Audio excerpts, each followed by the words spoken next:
Test. ஆண்டவராகிய இயேசுவின் நாமத்தினால் உங்கள் ஒவ்வொருவரையும் இந்த மாலை வேளையில் வரவேற்கிறோம்.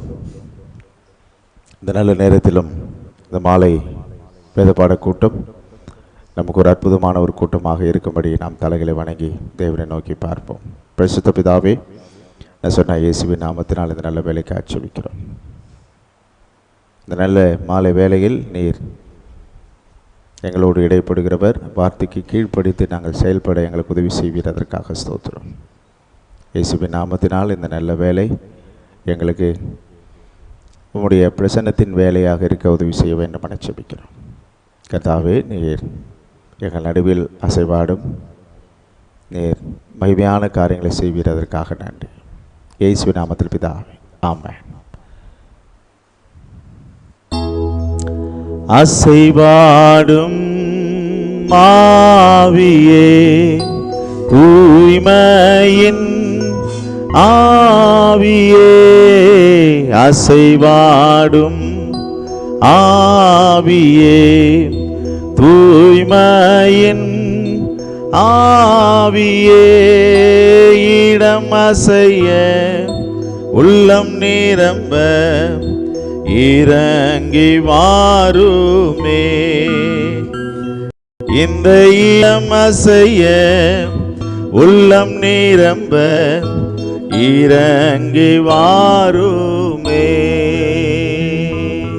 தேற்றிடுமே உள்ளங்களை இயேசுவின் நாமத்தினால், தேற்றிடுமே உள்ளங்களை இயேசுவின் நாமத்தினால், ஆற்றிடுமே காயங்களை சுத்தமாவினால், ஆற்றிடுமே காயங்களை.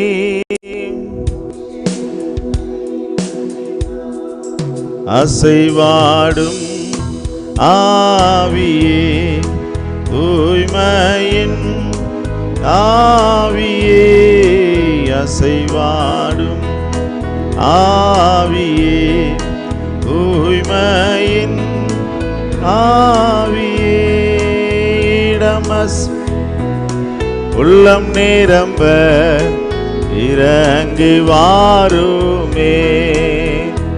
இந்த இடம் அசைய உள்ளம் நிரம்ப இறங்கி வாருமே. தொடர்ந்து நாம் பாடல்களை பாடுவோம்.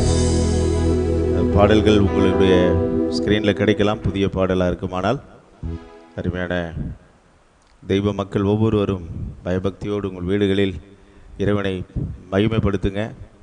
அவசியம் இல்லாமல் சாட் பண்ண வேண்டிய அவசியம் இல்லை. அவசியம் இருந்தால் சாட் பண்ணலாம்.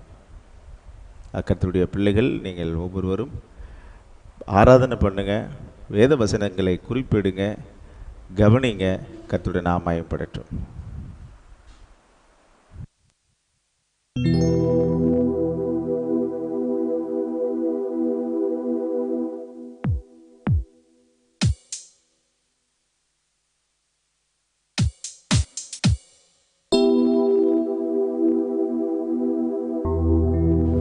Price the Lord. நம் ஒவ்வொருவரையும் இம்மட்டும் நடத்தின தேவன் இறுதி வரை என்னோடு கூட இருப்பவர், உங்களோடு கூட இருப்பவர், நம்மோடு கூட இருப்பவர், ஆச்சரியமான பாதைகளில் நம்மை அனுதினமும் நடத்தி வருகிறவர், ஆதரவாய் நம்மை ஒவ்வொரு நாளும் நடத்துகிறவர். எபினேசரே, எபினேசரே, கோடி கோடி ஸ்தோத்திரம். பாடுவோம். இம்மட்டும் உதவின தேவன் நீர், இறுதி வரை என்னோடு நீர். இம்மட்டும் உதவின தேவன் நீர், இறுதி வரை என்னோடு நீர்.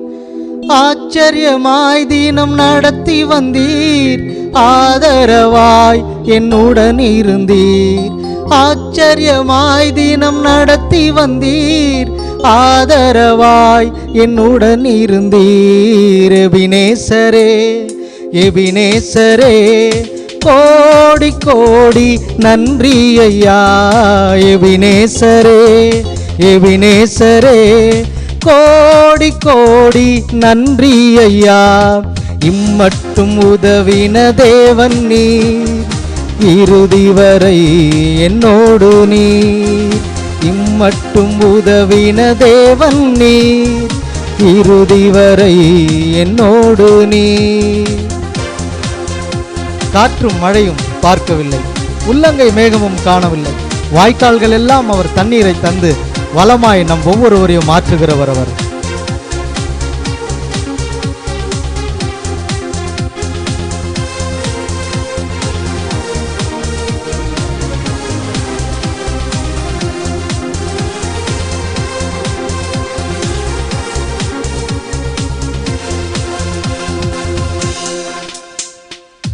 காற்றும் மழையும் பார்க்கவில்லை, உள்ளங்கை மேகமும் காணவில்லை.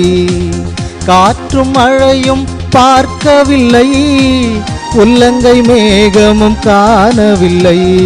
வாய்க்கால்கள் எல்லாம் தண்ணீரை தந்து வளமாக மாற்றிவிட்டீர். வாய்க்கால்கள் எல்லாம் தண்ணீரை தந்து வளமாக மாற்றிவிட்டீர்.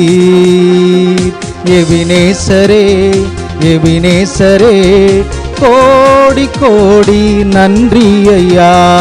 எபினேசரே எபினேசரே கோடி கோடி நன்றி ஐயா. இம்மட்டும் உதவின தேவன் நீர், இறுதி வரை என்னோடு நீர். இம்மட்டும் உதவின தேவன் நீர், இறுதி வரை என்னோடு நீர். இந்த வருடம் முழுவதும் கர்த்தர் நம்மை காத்துக்கொள்ள முடியாது. தீயானாலும் தண்ணீரானாலும் கடக்க பலனை தருவார். கர்த்தரை ஸ்தோத்திரித்து பாடுவோம். அவிழ்ந்து போகாமல் அவர் கரங்களில் நம்மை ஏந்தி கொள்வார்.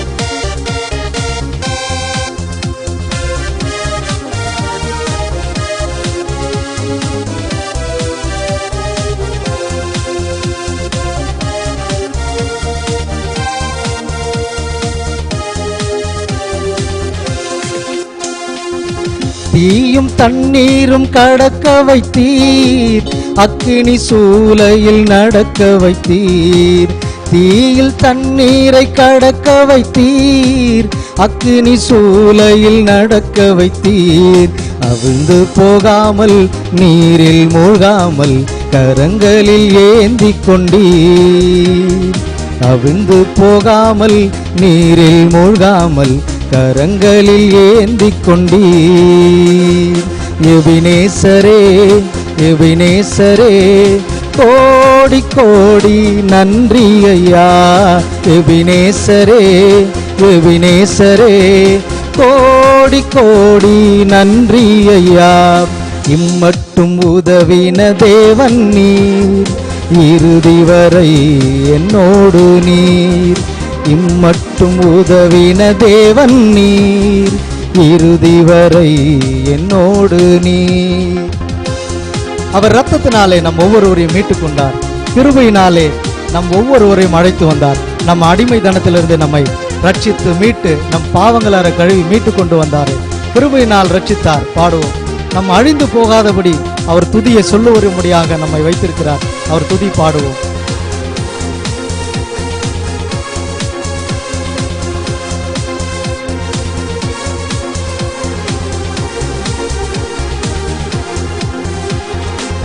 ரத்தம் சிந்தி மீட்டு கொண்டீர், கிருபையினாலே அழைத்து வந்தீர். ரத்தம் சிந்தி மீட்டு கொண்டீர், கிருபையினாலே அழைத்து வந்தீர். அழியாமல் காத்து கானானில் சேர்த்து துதி சொல்ல வைத்தீர். அழியாமல் காத்து கானானில் சேர்த்து துதி சொல்ல வைத்தீர். எபினேசரே எபினேசரே கோடி கோடி நன்றி ஐயா. எபினேசரே எபினேசரே கோடி கோடி நன்றி ஐயா. இம்மட்டும் உதவின தேவன் நீர், இறுதி வரை என்னோடு நீர். இம்மட்டும் உதவின தேவன் நீர், இறுதி வரை என்னோடு நீர். ஆச்சரியமாய் தினம் நடத்தி வந்தீர், ஆதரவாய் என்னுடன் இருந்தீர். ஆச்சரியமாய் தினம் நடத்தி வந்தீர், ஆதரவாய் என்னுடன் இருந்தீர். எபினேசரே எபினேசரே கோடி கோடி நன்றி ஐயா. எபினேசரே எபினேசரே கோடி கோடி நன்றி ஐயா. இம்மட்டும் உதவின தேவன் நீர், இறுதி வரை என்னோடு நீர். இம்மட்டும் உதவின தேவன் நீர், இறுதி வரை என்னோடு நீர்.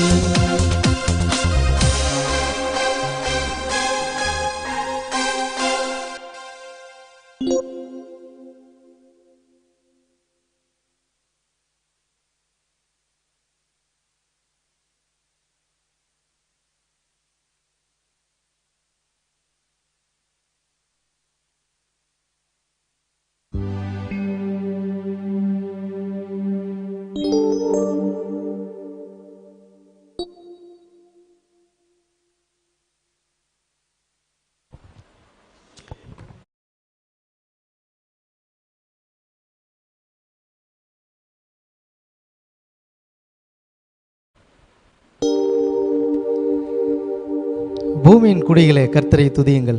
ஹிந்தி சாங் பாடுவோம். கர்த்தர் நம்ம ஒவ்வொருவரையும் ஆசீர்வதிப்பார். ये दुनिया के लोगो ऊंची वास करो, गाओ खुशी में गीत, उसका गुणगान करो.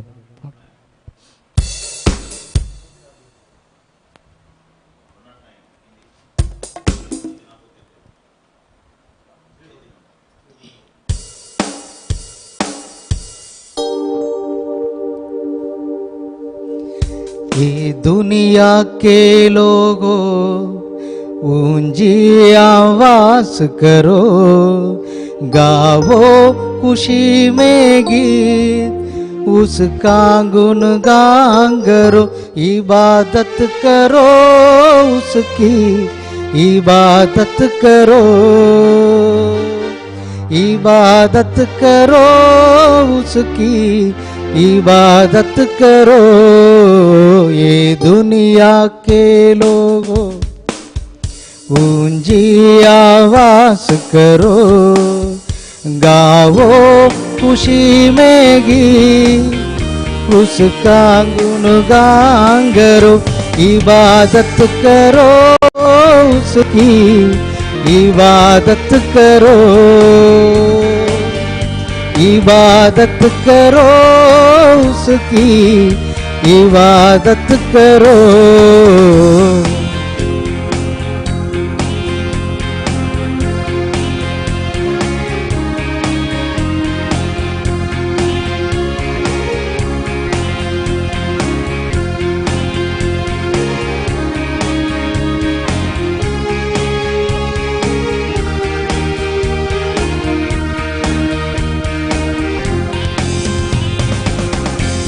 याद रखोगे बस ये खुदागे, हमको में जीवन उसने त्यागे. तुम सरसागे हम साप जागे, हम सोच सदा के हम गीत गागे. रखता तुम शुक्र करो, ऊंची आवाज करो, गाओ खुशी में गीत, उसका गुणगान करो. इबादत करो उसकी, इबादत करो, इबादत करो उसकी, इबादत करो. ये दुनिया के लोगों ऊंची आवाज करो, गाओ खुशी में गीत, उसका गुणगान करो।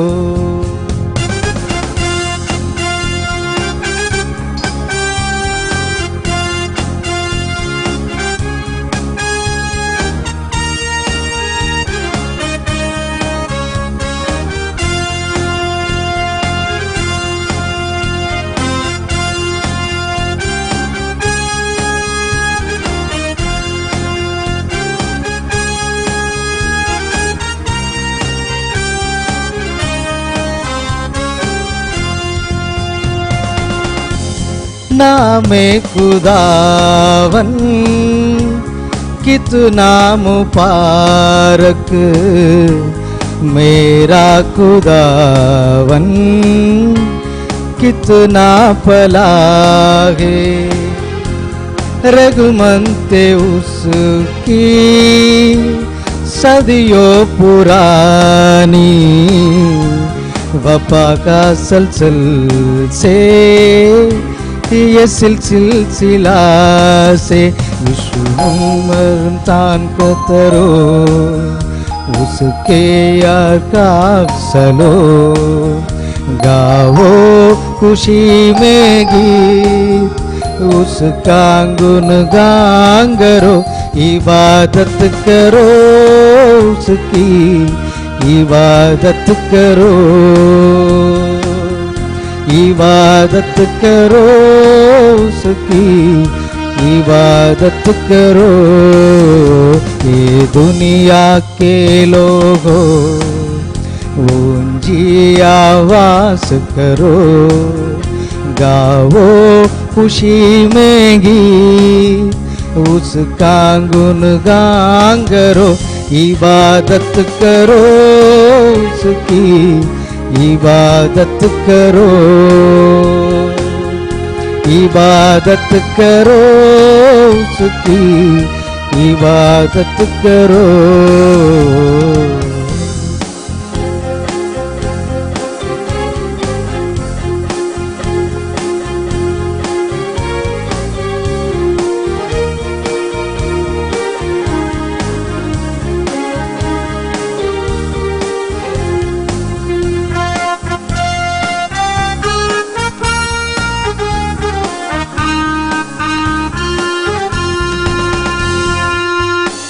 याद रखोगे बस ये खुदा गे, हमको ये जीवन उसने दिया गे।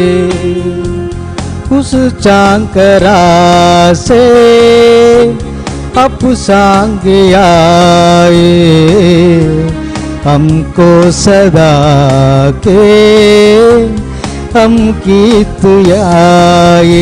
रखता तुम शुक्र करो, ऊंची आवाज करो, गाओ खुशी में गीत उसका गुणगान करो। इबादत करो उसकी, इबादत करो, इबादत करो उसकी, इबादत करो।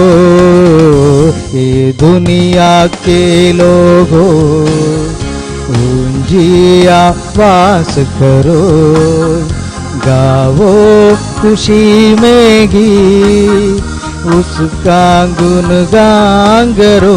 इबादत करो उसकी, इबादत करो,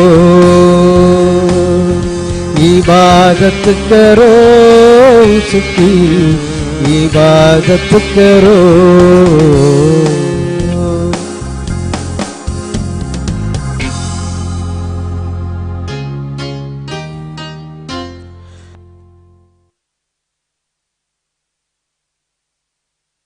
ஹல்லேலூயா. கர்த்தருடைய நாமம் மகிமைப்படட்டும். எல்லா மொழிகளிலும் பாட்டு பாட கற்றுக்கணும். மொழி பிரச்சனை இருக்கக்கூடாதுன்னு சொல்லி தான் நம்ம எல்லா மொழியும் தமிழில் தான் போட்டிருக்கோம். ட்ரை பண்ணுங்க. நம்ம பாடி மற்றவர்களுக்கு நாம் சொல்லிக் கொடுக்கணும். கர்த்தருடைய மக்கள் ஒவ்வொருவரும் இது ப்ராக்டிஸ் பண்ணணும். எல்லா மொழிகளிலும் பாட கற்றுக்கணும். ஏன்னா இந்தியா வந்து பல மொழிகளில் நிறைந்த நாடு. ஆகவே எல்லா மொழிகளிலும் நாம் பாட ஆசைப்படணும். கர்த்தருடைய நாம் மயம்படட்டும். நாம் ரோமரின் புத்தகத்தை தொடர்ந்து கவனித்து கொண்டு வருகிறோம். கர்த்தருடைய மக்கள், நாம் அதை போன வருஷம் டிசம்பர் மாதம் 20ஆம் தேதி நம்ம பாடத்தை பார்த்தோம். 27ஆம் தேதி நாம் லீவ் விட்டோம்.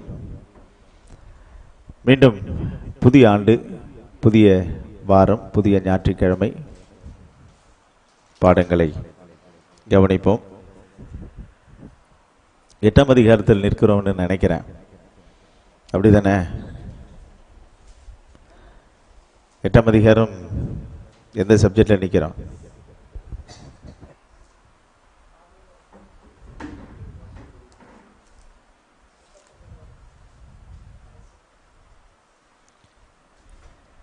எட்டாம் அதிகாரம் நாம் ரொம்ப கவனமாக, அதே சமயத்தில் மிக தெளிவாக நாம் சில பாடங்களை நாம் பார்க்க வேண்டியதாக இருக்கிறது.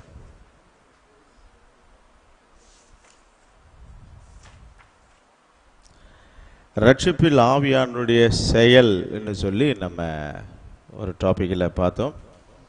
ரோமர் 8ஆம் அதிகாரம் 1-39, அதில் 1-11 விடுவிப்பவர் என்ற தலைப்பின் கீழே பார்த்துருக்கிறோம். அடுத்தது உரிமை கொடுப்பவர் என்று பார்த்தோம். இது 2 தான் பார்த்துருக்குறோம். மீதம் 2 நாம் வர வருஷத்தில் பார்க்கலான்னு சொன்னோம். இப்போ நம்ம பார்க்க போகிறது 18ஆவது வசனத்திலிருந்து 30ஆவது வசனம் வரையும் நம்ம பார்க்க போகிறோம். 18லேருந்து 30.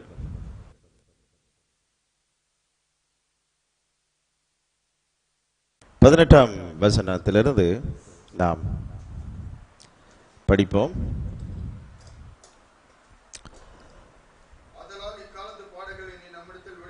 ஆதலால் என்று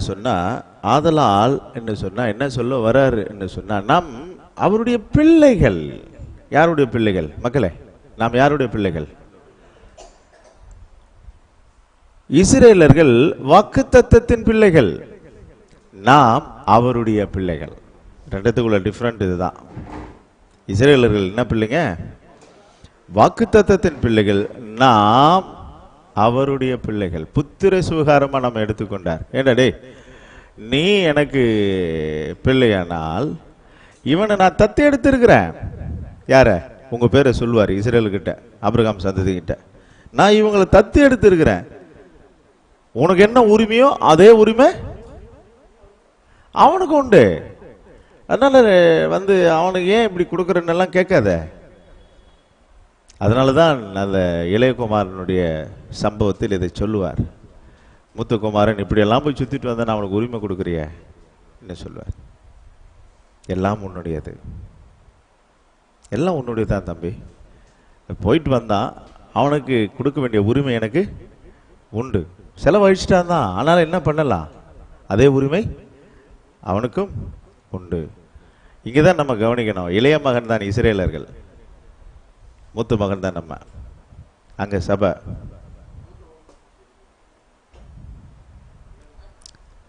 அதனால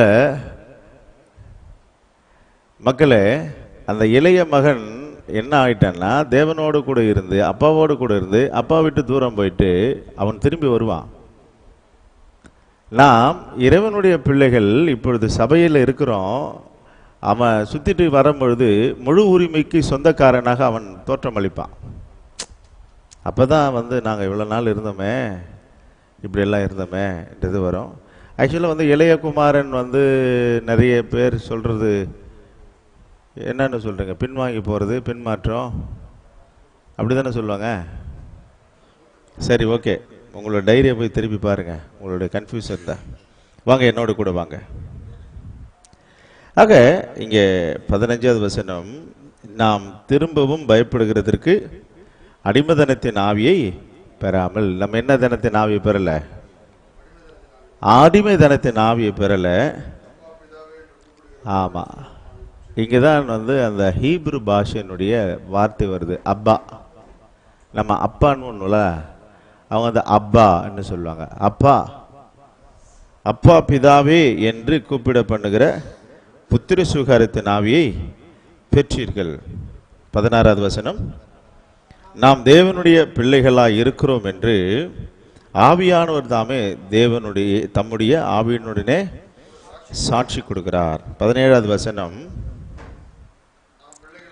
நாம் பிள்ளைகளானால் சுதந்திரராமே.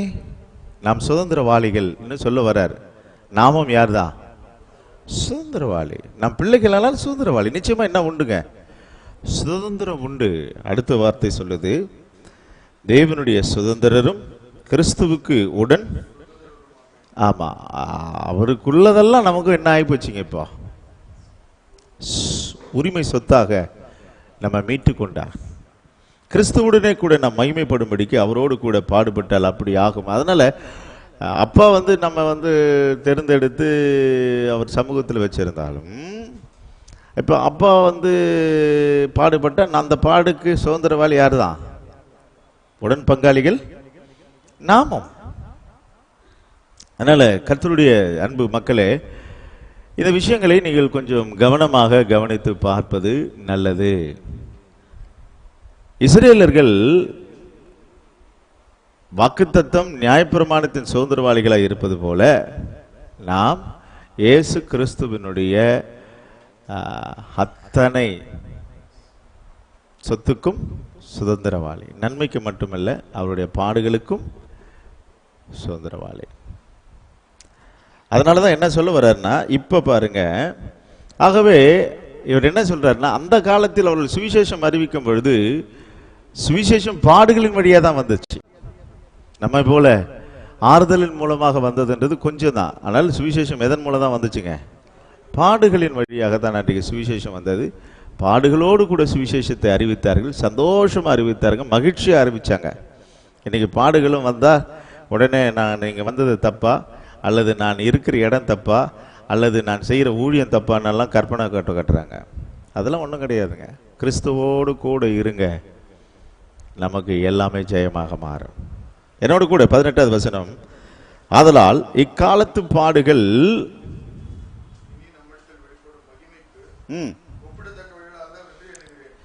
அவர் சொல்றார், இக்காலத்து பாடுகள், அவ்வளவு பாடுகள், பெருமூச்சு அவருக்கு. இக்காலத்து பாடுகள் இனி வெளிப்படும் மகிமைக்கு. ஆமா, அந்த மகிமையை தெரிஞ்சதான் இதை கம்பேர் பண்ண முடியும். கம்பேர் பண்றார், பாடுகளையும் மகிமையும் கம்பேர் பண்றாருங்க. அந்த அது தெரிஞ்ச மட்டும்தான் நம்ம வந்து நல்ல கர்த்தரை ஸ்தோத்திரிக்க முடியும் பாடுகளில். ஆக நம்ம மக்கள் பிரத்யோகமாக பண்ணுறது என்ன தெரியுமா? Cut paste. இங்கே கொஞ்சம் எடுத்துப்போம், அங்கே கொஞ்சம் எடுத்துப்போம், அங்கே கொஞ்சம் எடுத்துப்போம். என்ன சொல்ல வருதுன்றதே தெரியாது. அதனால் இங்கே கொஞ்சம் கட் பண்ணி எடுத்துப்போம், அங்கே கொஞ்சம் கட் பண்ணி எடுத்துப்போம். அதனால தான் இன்றைக்கி சுவிசேஷம் வந்து நமக்கு என்ன கிடையாதுங்க, தெளிவாகவே தெரிய மாட்டேன்றது. அதனால தான் வேத பாட கூட்டங்களை நாம் தெளிவுபட கற்றுக்கொள்வது நல்லது. இக்காலத்து பாடுகள் இனி நம்மிடத்தில் வெளிப்படும் மகிமைக்கு ஒப்பிட தக்கவைகள் அல்லவென்று எண்ணுகிறேன். மேலும் தேவனுடைய புத்திரர் வெளிப்படுவதற்கு யார் வெளிப்படுவதற்கு? சிருஷ்டியானது. மேலும் தேவனுடைய புத்திரர் வெளிப்படுவதற்கு, தேவனுடைய புத்திரர் வெளிப்படுவதற்கு. இங்க பாத்தீங்களா, தேவனுடைய பிள்ளைகள் வெளிப்படுவதற்கு. அப்ப அவங்க யாருங்க? அவங்க யாருன்னு கேட்டேன். வாக்குத்தத்தத்தின் பிள்ளைகள். அவர்கள் வாக்குத்தத்தம் பெற்றெடுத்தது.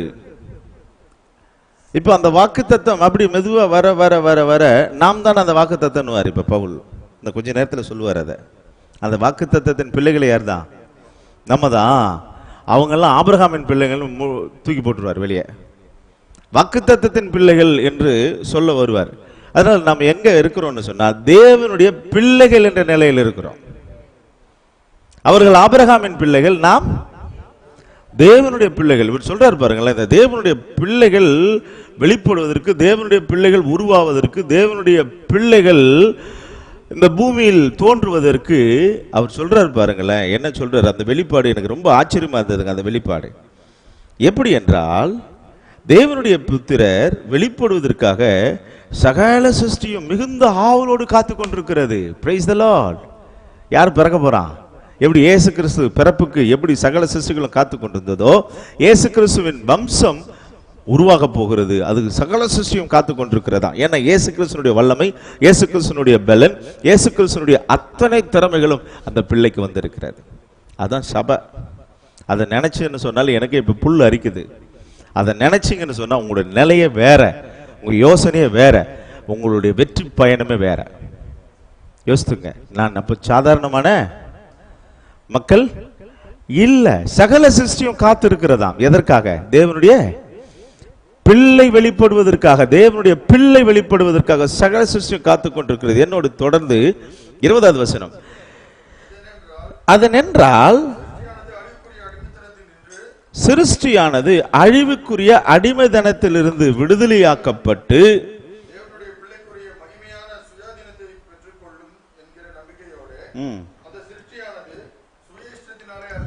சுய இஷ்டத்தினால் அல்ல, கீழ்ப்படுத்துவனாலேயே மாயைக்கு கீழ்ப்பட்டிருக்கிறது. இந்த சிருஷ்டியானது சுய இஷ்டத்தினால் அல்ல, கீழ்ப்படுத்துவனாலேயே மாயைக்கு கீழ்ப்பட்டிருக்கிறது. 2 பேதுரு 3ஆம் அதிகாரம் 13வது வசனம். 2 பேதுரு 3ஆம் அதிகாரம் 13வது வசனம்.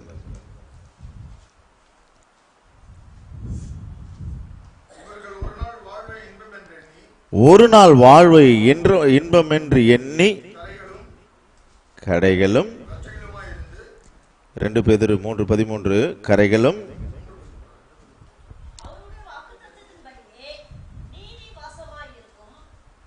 1 பேதுரு 3:13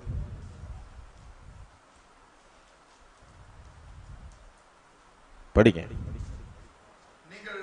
நன்மையை பின்பற்றுவதானால் உங்களுக்கு தீமை செய்பவன் யார்? அப்படியானால் நம்ம எதை பின்பற்றுறோம் தெரியுதா உங்களுக்கு? இவர் என்ன சொல்ல வர்றாருன்னா, அழிவுக்குரிய அடிமைதனத்தினின்று விடுதலையாக்கப்பட்டு தேவனுடைய பிள்ளைகளுக்குரிய மகிமையான சுயாதனத்தை பெற்றுக்கொள்வோம் என்ற நம்பிக்கையோடு அந்த சிருஷ்டியானது சுய இஷ்டத்தினால் அல்ல, கீழ்ப்படுத்தினவராலேயே மாயைக்கு கீழ்ப்பட்டிருக்கிறது. 22வது வசனம். ஆகையால் நமக்கு தெரிந்திருக்கிறபடி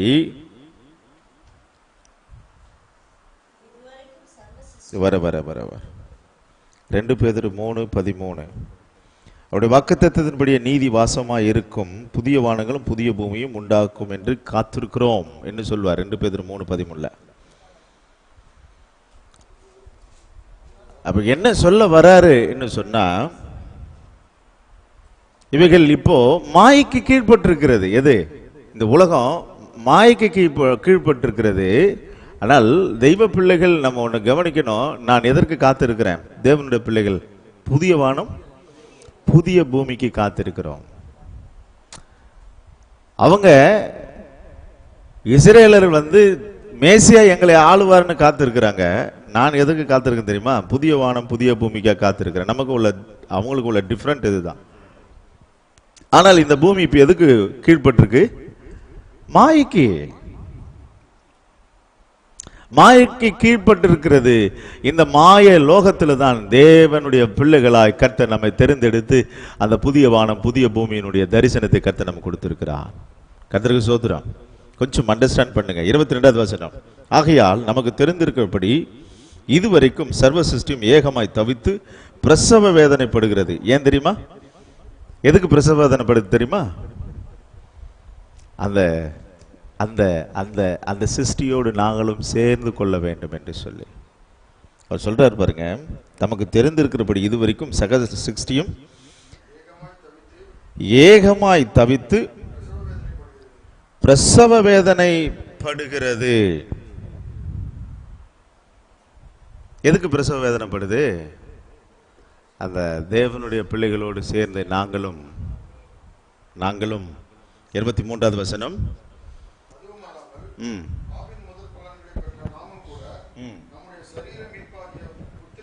ஆவியின் முதல் பலன்களை பெற்ற நாமும் கூட நம்முடைய சரீர மீட்பாகிய புத்திர சுகாரம் வருகிறதுக்கு காத்திருந்து.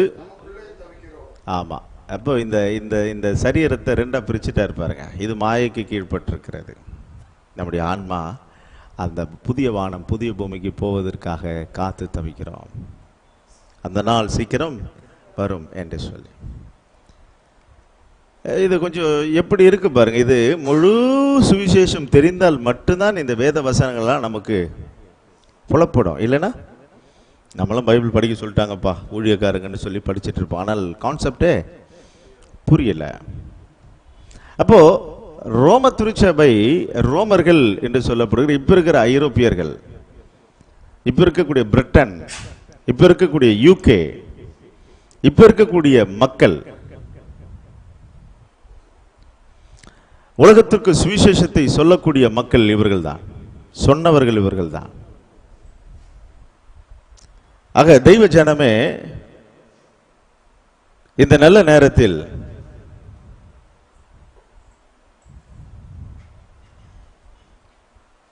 நாம் தேவனுடைய பிள்ளைகளுக்கு உள்ள உரிமைகள் எப்படி என்பதை நாம் கவனித்து பார்க்கணும். தேவனுடைய பிள்ளைகளுக்குரிய உரிமையை நாம் சரியான முறையில் கவனிக்காத பட்சத்தில் நமக்கு பிரச்சனை அதிகம். என்ன சொல்ல வரார் என்று சொன்னால், ப்ளீஸ் தயவு செய்து கவனிங்க. வருங்காலத்தை உறுதிப்படுத்துகிறவர். நமக்கு என்ன இருக்குதுங்க? வருங்காலம்னு ஒன்று இருக்கு. வருங்காலம்னு ஒன்று இருக்கு.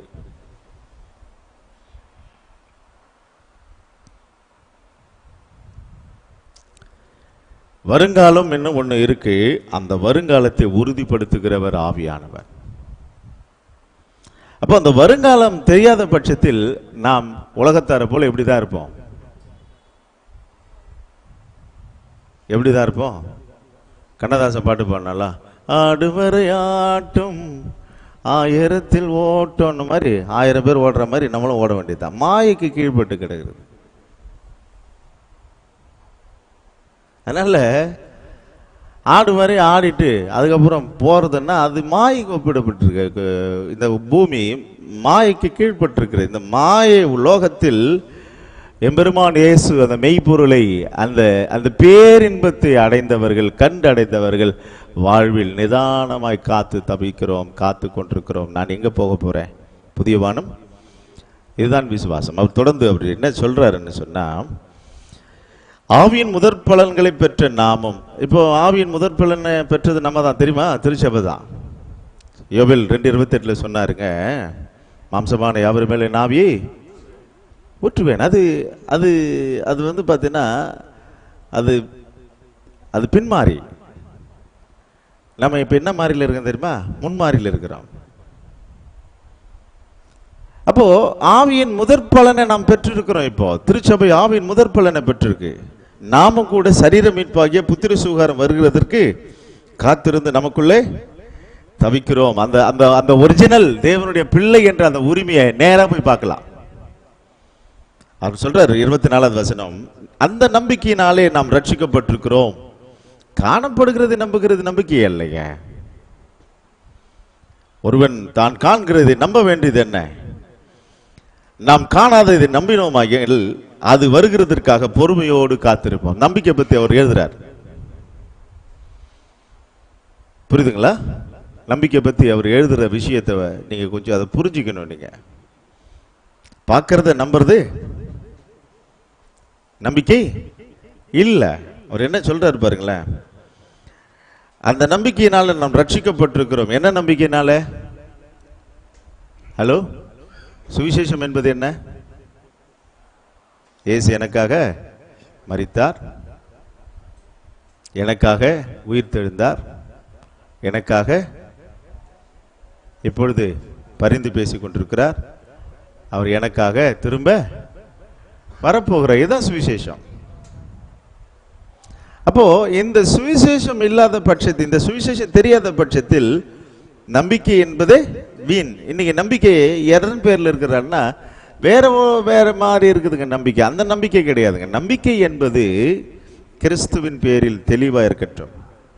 என்ன சொல்ல வருது பாருங்க, 25வது வசனம், நாம் காணாததை நம்பினோமாகில் அது வருகிறதற்கு பொறுமையோடு காத்திருப்போம். 49ஆம் அதிகாரம் ஆதியாமம் 18வது வசனம். ஆதியாமம் 49:18. கர்த்தாவே உம்முடைய ரட்சிப்புக்கு காத்திருக்கிறேன் என்று சொல்லுவார். வெளிப்படுத்தின விசேஷம் 1ஆம் அதிகாரம் 9வது வசனம். வெளிப்படுத்தின விசேஷம் 1:9. வெளிப்படுத்தின விசேஷம் 1ஆம் அதிகாரம் 9வது வசனம். உங்கள் சகோதரனும் இயேசு கிறிஸ்துவின் நிமித்தம் வருகிற உபத்திரவத்திற்கும் அவருடைய ராஜ்யத்திற்கும் அவருடைய பொறுமைக்கும் உங்கள் உடன் பங்காளனமாய் இருக்கிற யோவானாகிய நான்.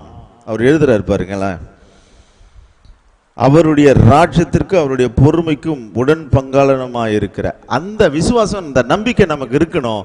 வருங்காலம் ஒன்று இருக்கு. என்ன காலம் இருக்கு? சபையே, கர்த்தருடைய ஊழியர்களே, கர்த்தருடைய ஜனமே, எனக்கு ஒன்று இருக்கு. என்ன இருக்குங்க? வருங்காலம்னு ஒன்று இருக்கு. அந்த வருங்காலத்திற்காகவே வாழணும், அந்த வருங்காலத்துக்காக ஊழியம் செய்யணும், அந்த வருங்காலத்தை நோக்கியே போயிட்டு இருக்கணும். கர்த்தருக்கு ஸ்தோத்திரம். எனக்கு ஒரு வருங்காலம் இருக்கு. கர்த்தர் அதை நியமித்திருக்கிறார். கர்த்தர் நல்லவர். ஆக வருங்காலத்தை உறுதிப்படுத்துகிற ஆவியானவர். எனக்கு ஒரு வருங்காலம் இருக்கிறது என்றது புரிஞ்சுக்குங்க. ஏன் சபைக்கு போகிறோம்? வாரந்தோறும் ஏன் சபைக்கு போகிறோம்? ஐயோ போலன்னா பிரச்சனை வருங்க, அது செகண்டரி. தேவனுடைய வார்த்தைகளில் நாளுக்கு நாள் பலப்படணும். ஏன் வேதப்பாட கூட்டம்? வேதத்தின் மகத்துவத்தை புரிந்து கொண்டால் மட்டும்தான் இந்த உலகத்தில் ஜெயம் கொள்ளவே முடியும். வேதத்தின் மகத்துவம் புரியாத பட்சத்தில் என்னை நானே என்ன பண்ண முடியாதுங்க, மேற்கொள்ள முடியாது. ஏன்னா எனக்குள்ள இருக்கிறவன் அவ்வளோ ஒரு பலசாலி. ஏன்னா அவன் உலகத்தை சார்ந்தவன், அவன் உலகத்தான், அவன் பிசாசுக்கு அடிமையானவன், பாவத்திற்கு அடிமையானவன். அவனை மேற்கொள்வது ரொம்ப கஷ்டம். யாரைய? தன்னையே மேற்கொள்வது ரொம்ப கஷ்டம். ஆக வேத வசனத்தை பழகும் பொழுது இந்த உலகமும் இந்த சுயமும் இந்த பாவத்திற்கு அடிமையான மனுஷனை மேற்கொள்வது என்பது ரொம்ப ரொம்ப ரொம்ப சுலபமாக இருக்கும். அவர் தொடர்ந்து பேசுறார் பாருங்க, என்ன சொல்றாருங்க, படிங்க என்னோடு கூட. 26வது வசனம். அந்தபடியே ஆவியானவரும் நமது பலகீனங்களில் நமக்கு உதவி செய்கிறார். நாம் ஏற்றபடி வேண்டிக் கொள்ள வேண்டியது என்னதென்று அறியாமல் இருக்கிறபடியால் ஆவியானவர் தாமே வாக்கு கடங்காத பெருமூச்சுகளோடு நமக்காக வேண்டுதல் செய்கிறார். அப்பா, யார் வேண்டுதல் செய்கிறாரா? புரியுதா தம்பி? ஐயோ இந்த பாயிண்ட்டுக்கு நான் எப்படி ஜெபம் பண்ணுவேன்? No problem. ஐயோ இந்த விஷயத்துக்கு நான் எப்படி ஜெபம் பண்ணுவேன்? No problem. சோத்திரம் பண்ணுங்க, பாரத்தை கொடுப்பார். உங்களுக்கு தெரியுமா, இன்னைக்கு ஜெபம் என்பது எப்படி இருக்கு. ஆனால் மோசையை கேட்டிங்கன்னா எப்படிங்க ஜெபம் பண்ணுறது? எனக்கு தெரியாதுங்க, 40 நாள் வர வச்சாருங்க, உட்காந்து காத்திருந்தேன், அவ்வளோதான் தெரியும்.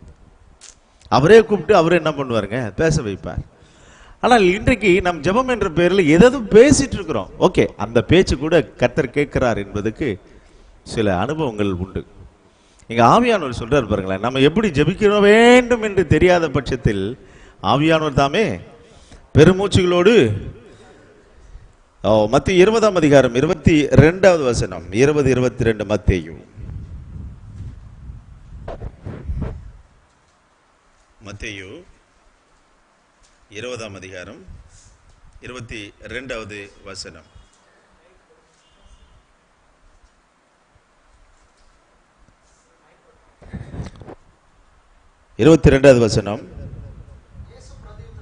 இயேசு பிரதிஉத்தரமாக,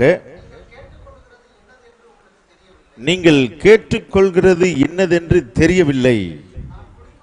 போதும், நீங்கள் கேட்டுக்கொள்கிறது என்னதென்று தெரியும். அவர் தான் அதனால தான் சொல்றார், ஏற்றபடி வேண்டிக் கொள்ள வேண்டியது என்னதென்று அறியாமல் இருக்கிறபடியால். அதனால தான் நான் சொல்லுவேன், ஜெபம் என்பது ரொம்ப சுலபம். ஆவியானவர் ஏவி நடத்துவார். ஸ்தோத்திரம். அது ஏவி நடத்துகிற எக்ஸ்பீரியன்ஸ் ரொம்ப நல்லா இருக்கும். இன்னைக்கு பிள்ளைகளை நம்ம பார்த்து சொல்றோம், ஜெபம் பண்ணியா என்ன சொல்றோம். அவனுக்குள்ள அந்த அந்த ஜெபம் பண்ற எண்ணம் வரணும் தானா வரணும். படிக்கிற பிள்ளைகளை நம்ம சொல்ல வேண்டியதில் அவனே படிப்பான். ஒரு டெக்னிக்கல் மைண்ட் அவனுக்கு வந்துடுச்சுன்னு வச்சுக்கலாம், அவனே என்ன பண்ணுவான், அந்த டெக்னிக்கல் வாய்ஸாக போயிட்டே இருப்பான். ஆகவே கர்த்தருடைய பிள்ளைகள் நாம் ஆவியானவருடைய அந்த அந்த உந்துதலை கவனிங்க. யாக்கோபு 4ஆம் அதிகாரம் 3வது வசனம். யாக்கோபு 4ஆம் அதிகாரம் 3வது வசனம்.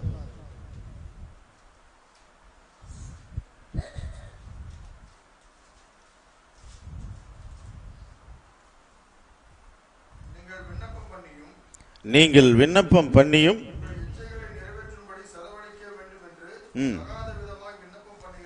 தகாத விதமாய் விண்ணப்பம் பண்ணுகிறபடினால் பெற்றுக்கொள்ளாமல் இருக்கிறீர்கள். பார்த்தீங்களா, நீங்கள் தகாத விதமாய் விண்ணப்பம் பண்றீங்க, அதனால பெற்றுக்கொள்ள முடியலன்றார். அப்போ நாம் ஜெபிக்கிற விதம் சில நேரங்களில சில எப்படி ஜெபிக்கிறோன்னே தெரியல. ஆக நாம் அந்த விஷயத்துல நாம் ரொம்ப கவனமா இருப்பது நல்லது. அதனால பிரியமானவர்களே, இந்த நல்ல நேரத்தில் ஆவியானவர் நமக்கு அந்த வருங்காலத்தை உறுதிப்படுத்துகிறவர். தொடர்ந்து என்னோடு கூட கவனிங்க. 27வது வசனம், ஆவியானவர் தேவனுடைய சித்தத்தின்படியே பரிசுத்தவான்களுக்காக வேண்டுதல் செய்கிறார். ஸோ இப்படிப்பட்ட ஜெபம் எல்லாம் ஆவியானவர் யாருக்காக தான் ஜெபம் பண்றாருங்க? யாருக்காக தான்? அது நமக்காகன்னு சொல்லக்கூடாது, வெறும் பரிசுத்தவான்களுக்காக. பரிசுத்தவான்களுக்காக. பரிசுத்தவான்கள்னு சொன்னா அங்கதான் தேவனுடைய தேர்ந்தெடுப்பு இருக்கு, அங்கதான் தேவனுடைய அழைப்பு இருக்கு, அங்கதான் தேவனுடைய பிள்ளைகள் என்ற முழு உரிமை சொத்து இருக்கிறது. அங்கதான். யாருக்காக தான் ஜெபிக்கிறாருங்க? பரிசுத்தவான்கள். அந்த பரிசுத்தவான்கள் என்று சொன்னால் அவர்களுக்குள்ள தேவனுடைய நடத்துதல், ஆவியின் ஏவுதல், வேதவசனத்தை புரிந்து கொள்ளுதல், இதெல்லாம் தேவாவியானுடைய நடத்துதல். நீன்னு சொல்றதுக்கு ஒண்ணுமே கிடையாது. அங்க எல்லாமே கிருப கிருப கிருப கிருப. ஏன்னா தேவனே நடத்துகிற விதம் அதுதான். ஒரு 4 மணி நேரம் ஜெபிக்கிறாருன்னா தேவனுடைய கிருபை. அந்த கிருபையை நம்ம மேனவலா என்ன பண்ண முடியாதுங்க, கொண்டு வர முடியாது. என்ன மாதிரி நீங்க ஜெபிக்க முடியுமா? என்ன மாதிரி பிரசங்கிக்க முடியும்?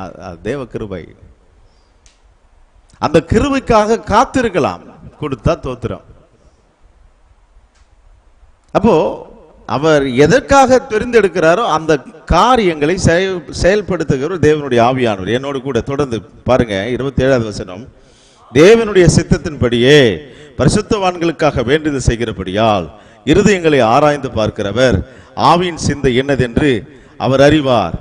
28வது வசனம், அன்றியும் அவருடைய தீர்மானத்தின்படி அழைக்கப்பட்டுள்ள தேவனிடத்தில் அன்பு கூறுவர்களுக்கு சகலமும் நன்மைக்கு ஏதுவாக நடக்கிறது என்று அறிந்திருக்கிறோம். அதனால தேவனுடைய பிள்ளைகளாகிய நாம் இந்த விஷயத்துல ரொம்ப கவனம். என்ன, எனக்கு நடப்பது யாவும் நன்மைக்கு ஏதுவாகவே நடக்கும். ஏன்னா என்னை இதுவரையும் நடத்திட்டு வந்தவர் யாருங்க? ஆவியானவர். நான் எங்கேயோ கடந்தேன், என்னை அப்பா பிதாவை என்று அழைக்கத்தக்க புத்திர சுகாரத்தின் ஆவியை கொடுத்தவரே அவர். என்னை வருங்காலத்திற்காக அவர் முன்குறித்து வைத்திருக்கிறார். வருங்காலத்தை சொல்லி வரும்படி கர்த்தர் என்னை அபிஷேகம் பண்ணியிருக்கிறார். அதற்காகவே கர்த்தர் எனக்கு இந்த கிருபைகளை கொடுத்திருக்கிறார். காலையில் ஒரு பாட்டு பாடினோம். என்ன பாட்டு பாடினோம் தம்பி? மேஜர் பிடிங்க. என்னை நம்பி அவர் தந்த பொறுப்பதனை அவர் வரும் வரை காத்து கொள்வேன். என்னை நம்பி அவர் தந்த பொறுப்பதனை அவர் வரும் வரை காத்து கொள்வேன். ஆனந்தமே பரமானந்தமே இது மாபெரும் பாக்கியமே. ஆனந்தமே பரமானந்தமே இது மாபெரும் பாக்கியமே. என்னை நம்பியவர் தந்த பொறுப்பதனை அவர் வரும் வரை காத்து கொள்வேன். என்னை நம்பியவர் தந்த பொறுப்பதனை அவர் வரும் வரை காத்து கொள்வேன். மகிழ்வோம் மகிழ்வோம் தினமக மகிழ்வோம், இயேசுராஜனம் சொந்தமாயினார். மகிழ்காதலத்தில் சொந்தக்காரரவர், எந்த உள்ளத்தில் சொந்தமானார். இந்த பாதலத்தில் சொந்தக்காரரவர், எந்த உள்ளத்தில் சொந்தமானார். அதனால என்னை அவர் தேர்ந்தெடுக்க ஒரு நோக்கம் இருந்தது. அந்த நோக்கத்திற்கு இடையே எத்தனை சோதனை வந்தாலும் அவர் பார்த்துக்கொள்வார். அதனால இக்காலத்து பாடுகள் வெளிப்படும் மகிமைக்கு ஒப்பானது அல்ல. அதனால் எனக்கு ஏற்படக்கூடிய எல்லாமே நன்மைக்கு ஏதுவாகவே மாற்றுவார் என்று அவர் சொல்றார். பாருங்களேன், 28வது வசனம், அவருடைய தீர்மானத்தின்படி அழைக்கப்பட்டுள்ள தேவனிடத்தில் அன்பு கூறுவர்களுக்கு சகலமும் நன்மைக்கு ஏதுவாக நடக்கிறது என்று அறிந்திருக்கிறோம். அவருடைய அனுபவத்தை சொல்றார் பாருங்க. 2 தீமோத்தேயு 1ஆம் அதிகாரம் 9வது வசனம். 2 தீமோத்தேயு 1ஆம் அதிகாரம் 9வது வசனம்.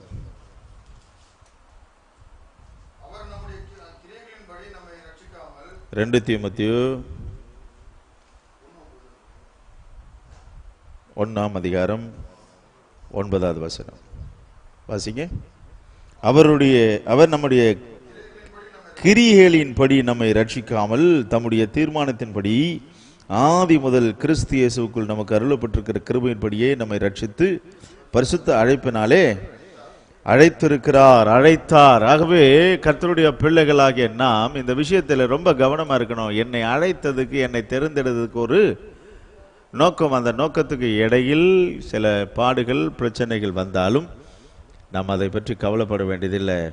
என்ன தெரியுங்களா? வாங்க, 28வது வசனம் அவர் சொல்றார் பாருங்க, சகலமும் நன்மைக்கு ஏதுவாகவே நடக்கிறது. 29வது வசனம், தம்முடைய குமாரன் அநேக சகோதரருக்குள்ளே முதற் பேரானவனாய் இருக்கும் பொருட்டு தேவன் எவர்களை முன்குறித்தாரோ தமது குமாரனுடைய சாயலுக்கு ஒப்பாயிருப்பதற்கு முன்குறித்திருக்கிறார். 30வது வசனம், எவர்களை முன்குறித்தாரோ அவர்களை அழைத்தும் இருக்கிறார். எவர்களை அழைத்தாரோ அவர்களை நீதிமான்களுமாய் இருக்கிறார். எவர்களை நீதிமான்களாக்கினாரோ அவர்களை மகிமைப்படுத்தியும் இருக்கிறார். 31, இவைகளை குறித்து நாம் என்ன சொல்லுவோம்?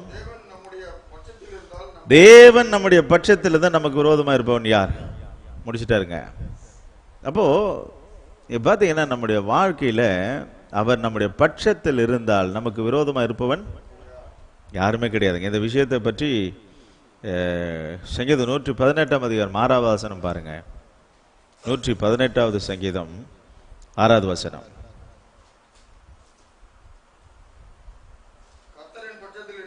கர்த்தர் என் பட்சத்தில் இருக்கிறார், நான் பயப்பட மாட்டேன். மனுஷன் எனக்கு என்ன செய்வான்? இதுதான் நீங்க அவர் எழுதுறார் 31வது வசனத்தில். கர்த்தர் தேவன் நம் பட்சத்தில் இருந்தால் நமக்கு விரோதமா இருப்பவன் யார்? அதனால கர்த்தருடைய பிள்ளைகளே, ஒன்றை நம்ம கவனிக்கணும். எனக்கு வருங்காலத்தை நியமித்தே கர்த்தர் என்னை அழைத்திருக்கு. என்னை அழைக்கும் பொழுது ஊழியக்காரன் என்றெல்லாம் எனக்கு தெரியாதுங்க. ஆனால் அவர் திட்டத்தில் இருந்தது. என்னை அழைக்கும் பொழுது அப்படிதான் அவர் அழைத்திருக்கிறார். அப்போ அந்த அழைப்பின் நோக்கம், அந்த அழைப்பின் திட்டம் தெரிந்த பிறகு நாம் தெளிவுற நம்ம மூவ் ஆகணும். அவரோடு கூட மூவ் ஆயிட்டோம்னு சொன்னால் ரொம்ப பியூட்டிஃபுல்லா இருக்கும் லைஃப். சரி, கவனிங்க. இந்த முன்குறித்தார் என்ற வேத வசனம் 29வது வசனம், எவர்களை முன்குறித்தாரோ அவர்களை தேவனுடைய குமாரனுக்கு சாயலாய் ஒப்பாய் இருப்பதற்கு முன்குறித்திருக்கிறார். எதற்காகவே முன்குறித்தாரா? கவனிச்சிங்களா? அதாவது இங்க பாருங்க, ஆதாமை தேவனுடைய சாயலாகவே சிருஷ்டித்தார். ஆனால் இங்க முன்குறிப்பு தேவ சாயலா இருக்கு. ஒரு புரித ரெண்டுத்துக்குள்ள வித்தியாசம். அவனும் தேவ சாயல் தான், திருச்சபையும் ஞாபகம் இருக்கட்டும். ரெண்டுத்தையும் ஒப்பிட்டு பாருங்களேன். அந்த தேவ சாயல் உலகமாய் போச்சு, அந்த தேவ சாயல் பாவமாய் போச்சு. அதை விட்டு இப்போ அதே மனுஷனை முன்குறித்தார், தேவ சாயலா மாறி போச்சு. ஹல்லேலூயா. அதான் காலையில் நான் சொன்னேன், ஒரு ரகசியத்தை சொல்றேன்னு சொன்னதுதான். அப்போ இந்த முன்குறிப்பு இருக்கும் பொழுது கர்த்தர் என் பட்சத்தில் இருக்கிறார். பொறுமையா இருக்கலாம். எனக்கு ஒரு வருங்காலம் இருக்குதுன்றது பொறுமையா இருங்க. அப்போ முதல் ஆதாம் அவன் பாவியாக பாவ மனுஷனாக பிசாசினுடைய அடிமைத்தனத்துக்கு போயிட்டான். என்னை தேவன் இப்பொழுது முன்குறித்து இருக்கிறார். யாருக்கு தெரியுமா? குமாரனுடைய சாயல், ஒரிஜினல் சாயல்.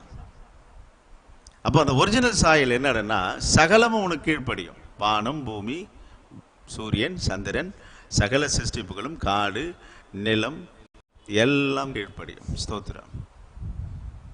கர்த்தருடைய மக்கள், நீங்கள் அந்த விஷயத்தில் கவனமா இருங்க. 29வது வசனம் மீண்டும்,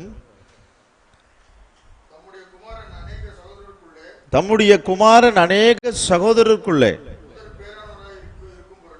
முதற் பேரானவராய் இருக்கும் பொருட்டு தேவன் எவர்களை முன்குறித்தாரோ அவர்களை தமது குமாரனுடைய சாயலாக ஒப்பாயிருப்பதற்கு. 30வது வசனம், எவர்களை முன்குறித்தாரோ அவர்களை அழைத்தும் இருக்கிறார்.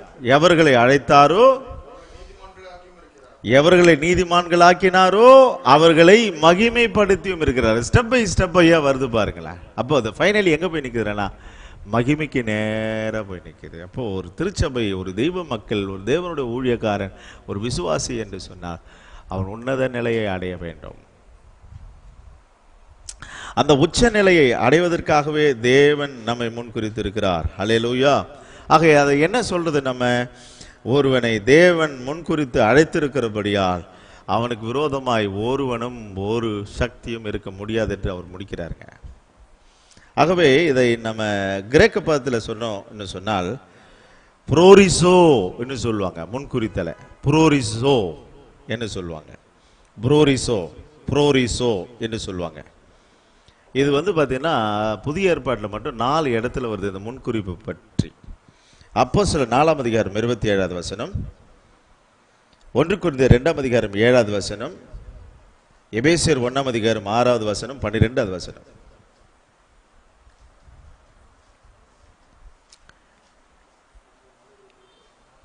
இதனுடைய பொருள் என்னவென்று சொன்னால், உங்களுக்கு வசனம் புரியலீங்களா? அப்போஸ்தலர் 4:27, 1 கொரிந்தியர் 2:7, எபேசியர் 1ஆம் அதிகாரம் 6வது வசனம், 12வது வசனம்.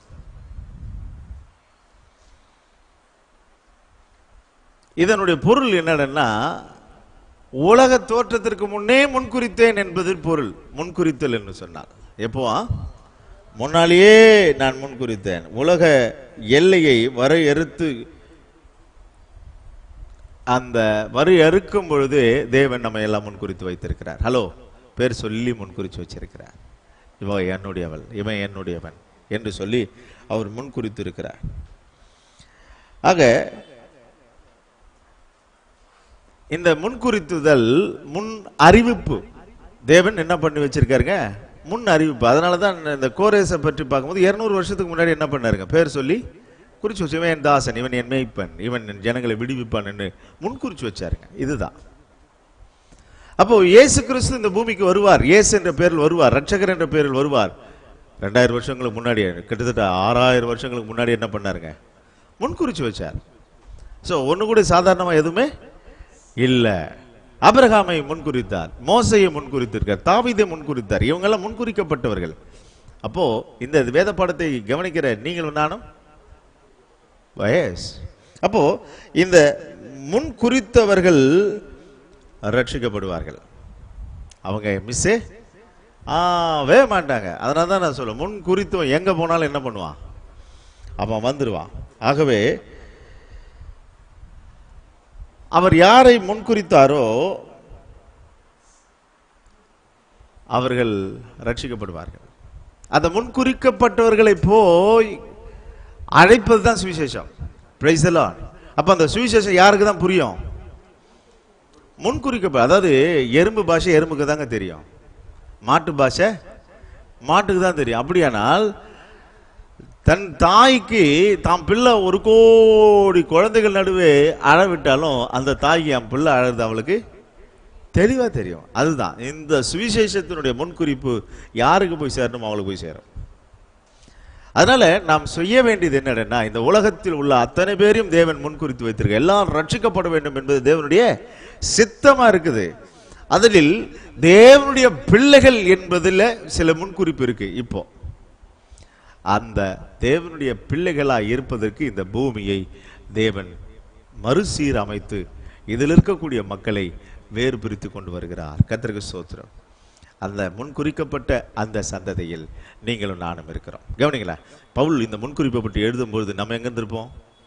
2000 வருஷத்துக்கு முன்னாடி யோசித்து பாருங்களேன். இன்னைக்கு நம்ம தியானிச்சு கர்த்தரை ஸ்தோத்திரிக்கிறோம். அதான் நான் சொல்றேன், அந்த முன்குறிப்பு என்பது என்றைக்கு இருந்தாலும் ஒரு நாள் அது வெளிப்படும். அதான் தேவனுடைய சிருஷ்டியானது காத்துட்டு இருக்குது. வா மகனே, வா மகளே, உங்களுக்காக நாங்கள் என்ன பண்ணிட்டு இருக்கிறோம்? காத்துட்டு இருக்கிறோம். ஹலோ செல்வி, வா செல்வி, பிரமிளா, வா பிரமிளா, ஹலோ வாங்கன்னு சொல்லி என்ன பண்ணுதுங்க? சிருஷ்டி காத்துட்டு இருக்குது. அப்போ இது கிரேக்க பதத்தில் ப்ரோரிசோ என்று சொல்லுவாங்க. ப்ரோரிசோ, உலக தோற்றத்திற்கு முன்னே கர்த்தர் நம்மை முன்குறித்து வைத்திருக்கிறார். Price the Lord. இப்படிப்பட்ட சுவிசேஷத்தை சொல்ல வேண்டும் என்பதற்காகவே பவுலை கர்த்தர் முன்குறித்து வைத்திருந்தார். அதனால் அன்பு மக்களே, ஏதோ நான் ரட்சிக்கப்பட்டுட்டேன், ஏதோப்பா போறேன் வரேன், ஏதோ இருக்கிறேன்னு சொல்லக்கூடாதுங்க. உங்களை முன்குறித்து இருக்கிறார் தேவனாகிய கர்த்தர். ஹல்லேலூயா. நீங்கள் ஒரு சாதாரணமான மனிதர்கள் அல்ல. சாதாரணமான ஊழியம் செய்வதற்காக தேவன் உங்களை தேர்ந்தெடுக்கல. நீங்கள் முன்குறிக்கப்பட்ட விசேஷித்த ஜனம். Praise the Lord. ஹல்லேலூயா.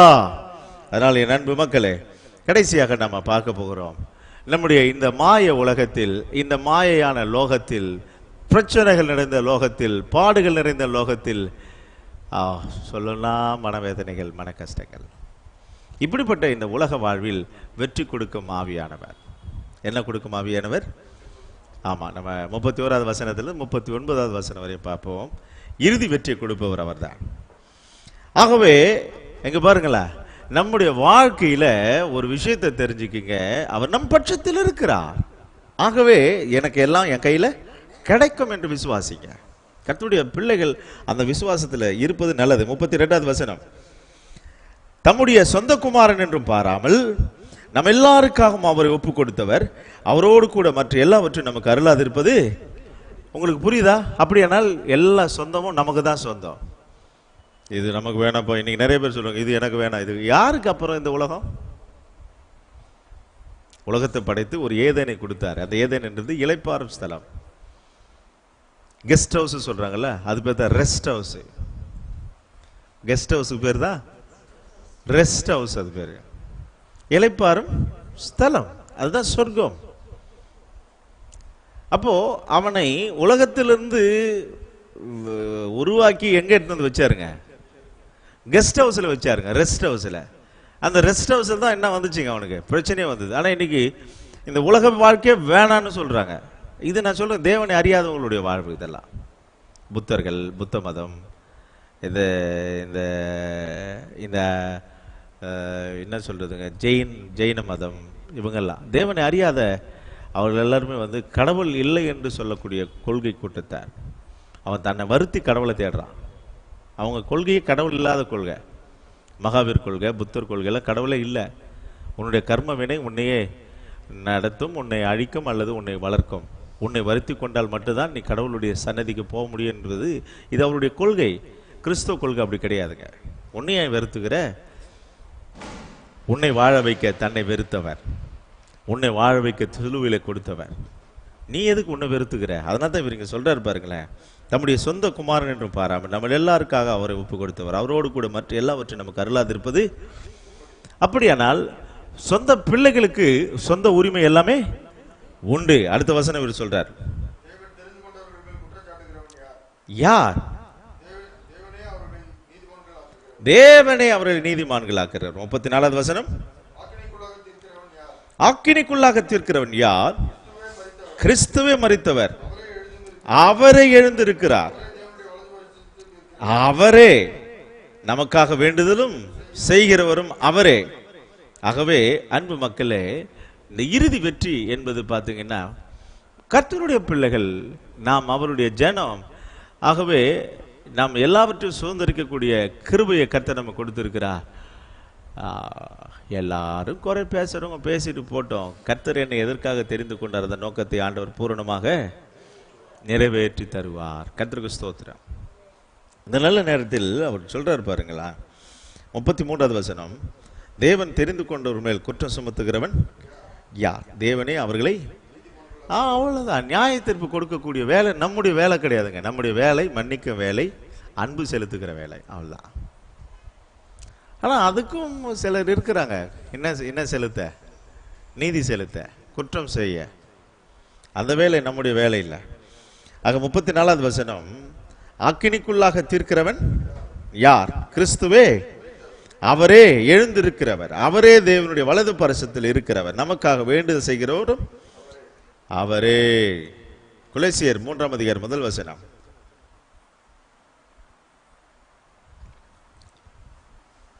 கொலோசியர் 3ஆம் அதிகாரம் 1 வசனம் வாசிங்க.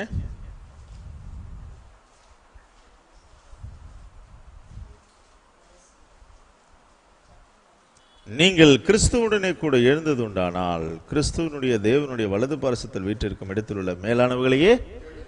ஆமா, நம்ம கர்த்தருடைய பிள்ளைகள்ல நம்ம எதையே தேடணும். அதுக்காக தான் அவர் மரிச்சாரு. நமக்கு மேலானதை கொடுக்கும்படிக்கே அவர் ஜீவனை கொடுத்த தெய்வ மக்கள். ஆக மக்களே, அவர் சொல்றாரு பாருங்க, வலது பாரசத்தில் இருக்கிறதையே தேடுங்கள். அப்ப வலது பாரசத்தில் என்ன இருக்குது? உரிமை இருக்கு.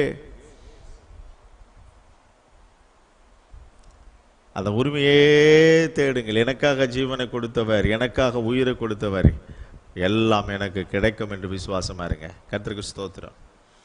இதனால மாலை வேளையில் அன்பு தெய்வ ஜனமே, 34வது வசனம் 35வது வசனம், உமது நிமித்தம் எந்நேரமும் கொல்லப்படுகிறோம், அடிக்கப்படும் ஆடை போல எண்ணப்படுகிறோம் என்று சங்கீதம் 44:22 சொல்லுகிறபடி நேரிட்டாலும். அவர் சொல்றாருங்க, 44:22 பாருங்களேன். சங்கீதம் 44:22, உமது நிமித்தம் எந்நேரமும் கொல்லப்படுகிறோம், அடிக்கப்படும் ஆடுகள் எண்ணப்படுகிறோம். சங்கீதம் 44:22 அவர் ஒப்பிட்டு அங்கே எழுதுகிறார். ஆகவே இப்படிப்பட்ட சோதனை வந்தாலும் கிறிஸ்துவின் அன்பு என்னோடு கூட இருக்கிறது. அவர் சொல்றாருங்க, கிறிஸ்துவின் அன்பை விட்டு நம்மை பிரிப்பவன் யார்? உபத்திரம், வியாக்குலம், துன்பம், பசி, நிர்வாணம், நாசமோசம், பட்டயம், இவை எல்லாவற்றிலும் நம்மில் அன்பு கூறுவர்களாலே நமக்கு முற்றிலும் ஜெயம் கொள்ளுகிறவர்களாக இருக்கிறோம். மரணமானாலும் ஜீவனானாலும் தேவ தூதர்களானாலும் அதிகாரங்களானாலும் வல்லமைகளானாலும் நிகழ்காரங்களானாலும் வருங்காரங்களானாலும் உயர்வு தாழ்வு வேறு எந்த சிருஷ்டியானாலும் கர்த்தராகிய இயேசு கிறிஸ்துவின் மேலுள்ள தேவனுடைய அன்பை விட்டு நம்மை நிச்சயத்திருக்கிறோம். அப்படியானால் அந்த அன்பு ஒரு மனுஷனுக்குள்ள பூரணப்படுகிறது. யாருக்கு? முன்குறித்தவனுக்கு, யாருக்கு? அழைத்தவனுக்கு, யாருக்கு? தம்முடைய மகிமையை கொடுத்தவனுக்கு அந்த அன்பு பூரணப்பட்டிருக்கிறது. ஆக எத்தனை போராட்டம், எத்தனை விஷயங்கள் வந்தாலும் எதற்கும் கவலைப்பட வேண்டியதே இல்லை. அவர் பவுல் ரொம்ப தீர்க்கமாக சொல்றாருங்க. என்ன சொல்றாருங்க? உமது நிமித்தம் எந்நேரம் கொல்லப்படுகிறோம் என்று எழுதியிருக்கிறபடி நேரிட்டாலும் கிறிஸ்துவின் அன்பை விட்டு நம்மை பிரிப்பவன் யார்? அப்போ இயேசு கிறிஸ்துவனுடைய அந்த பாடு மரணங்கள் நான் வாழ்வதற்காகவே அவர் தன் ஜீவனை கொடுத்தவர். எனக்காகவே அவர் இந்த பூமியில் உயிரோடு கூட பரிந்து பேசிட்டு இருக்கிறார். அப்படியானால் எனக்கு அப்போ பார்த்தீங்கன்னா வருங்காலத்துக்குரிய கிருபையை கொடுத்திருக்கிறார். பாடுகளை தாங்கிக் கொண்டு போகிற கிருபையை கர்த்தர் கொடுக்கிறார். பொறாமையினாலும் தூஷணத்தில் எனக்கு பொறுமையை கர்த்தர் கொடுக்கிறார் என்று சொல்லி பவுல் லிஸ்ட் அவுட் பண்ணிக்கிட்டே வராருங்க. இது என்ன லிஸ்ட் அவுட்னு சொன்னால், இந்த ஃபைனலி இறுதி வெற்றியை ஆவியானவரே கொடுக்கிறவராக இருக்கிறார். என்ன தெரியுமா? அந்த அன்பு பூரணப்பட்டுடுச்சு.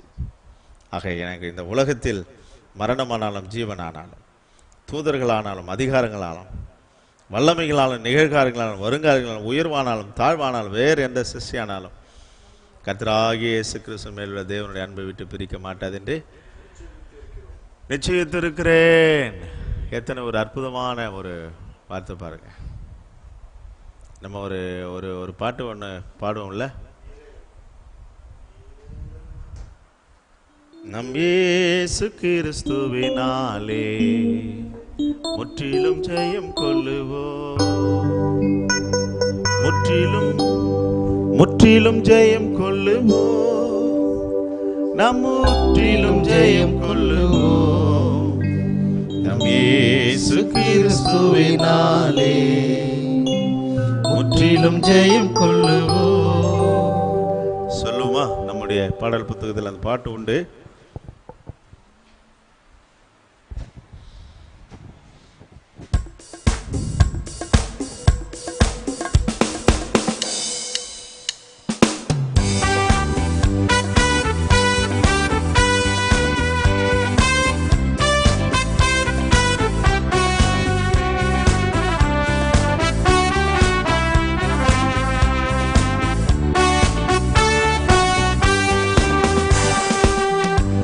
முற்றிலும் ஜெயம் கொள்ளுவோம், நாம் முற்றிலும் ஜெயம் கொள்ளுவோம், நம் இயேசு கிறிஸ்துவினாலே முற்றிலும் ஜெயம் கொள்ளுவோம், முற்றிலும் ஜெயம் கொள்ளுவோம், நாம் முற்றிலும் ஜெயம் கொள்ளுவோம், நம் இயேசு கிறிஸ்துவினாலே முற்றிலும் ஜெயம் கொள்ளுவோம்.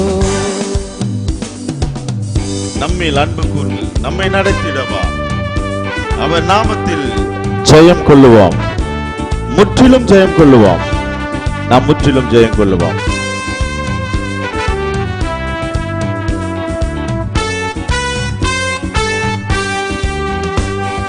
பாடுகள் நிந்தைகள் வந்தாலும் கிறிஸ்துவின் சிலுவையை சுமந்து செல்வோம், பாடுகள் நிந்தைகள் வந்தாலும் கிறிஸ்துவின் சிலுவையை சுமந்து செல்வோம், பரிசுத்த தேவன் நம் இயேசுவை பாரெங்கிலும் பறைசாற்றிடுவோம், பரிசுத்த தேவன் இயேசுவை பாரெங்கிலும் பறைசாற்றிடுவோம், முற்றிலும் ஜெயம் கொள்ளுவோம், நாம் முற்றிலும் ஜெயம் கொள்ளுவோம், நம் இயேசு கிறிஸ்துவினாலே முற்றிலும் ஜெயம் கொள்ளுவோம், முற்றிலும் ஜெயம் கொள்ளுவோம், நாம் முற்றிலும் ஜெயம் கொள்ளுவோம்,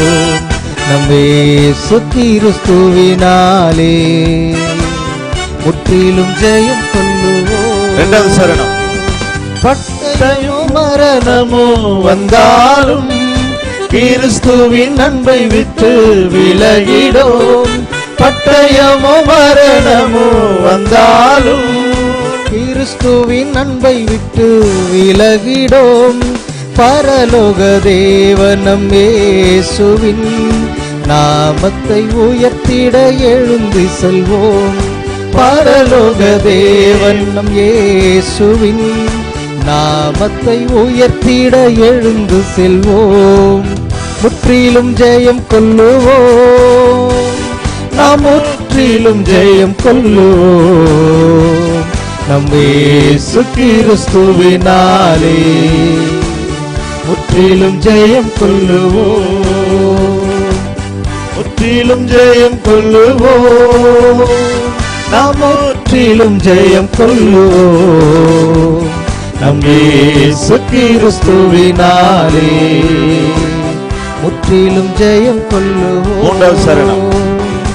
தேவன் எங்கள் பட்சத்தில் இருக்கிறார், யார் நமக்கு எதிராய் நிற்கக்கூடும், தேவன் எங்கள் பட்சத்தில் இருக்கிறார், யார் நமக்கு எதிராய் நிற்கக்கூடும், அழைத்தவர் என்றும் உண்மையுள்ளவர், மரண பரியந்தம் நடத்திடுவார், அழைத்தவர் என்றும் உண்மையுள்ளவர், மரண பரியந்தம் நடத்திடுவார், முற்றிலும் ஜெயம் கொள்ளுவோம், நாம் முற்றிலும் ஜெயம் கொள்ளுவோம், நம் இயேசு கிறிஸ்துவினாலே முற்றிலும் ஜெயம் கொள்ளுவோம். பாட்டு பாடுங்க.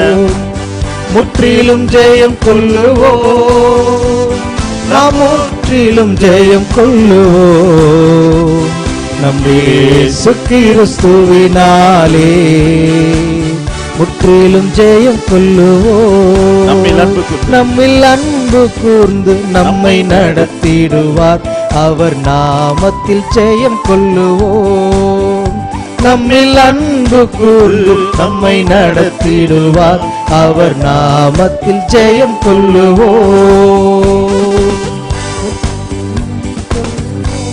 அவர் நம்மில் அன்பு கூர்ந்தபடினால் அவர் நாமத்தில் ஜெயம் எடுப்போம்.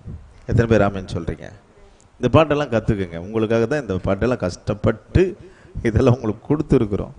எப்படி நம்ம படித்ததை நம்ம கேட்டதை இப்போ பாட்டாக பாடிட்டோம். கர்த்தருடைய தாசர்கள் மிகுந்த வைராக்கியத்தோடு இந்த பாட்டெல்லாம் பாடி எழுதியிருக்கிறார்கள்.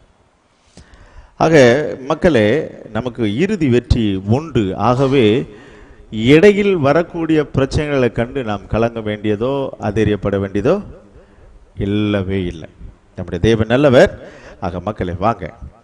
ஆக நம்முடைய ரட்சிப்பில் தேவ ஆவியானுடைய செயல்பாடை பார்க்கிறோம். அவர் நம்மை விடுவிப்பவர், அவர் நமக்கு உரிமை கொடுப்பவர், வருங்காலத்தை உறுதிப்படுத்துகிறவர், நம்முடைய ஃபைனலி வெற்றியை கொடுப்பவர், இறுதியான வெற்றி. அதனால இந்த இறுதியான வெற்றி என்பது அவர் நம்ம கையில் கொடுத்திருக்கக்கூடிய அந்த அன்பு.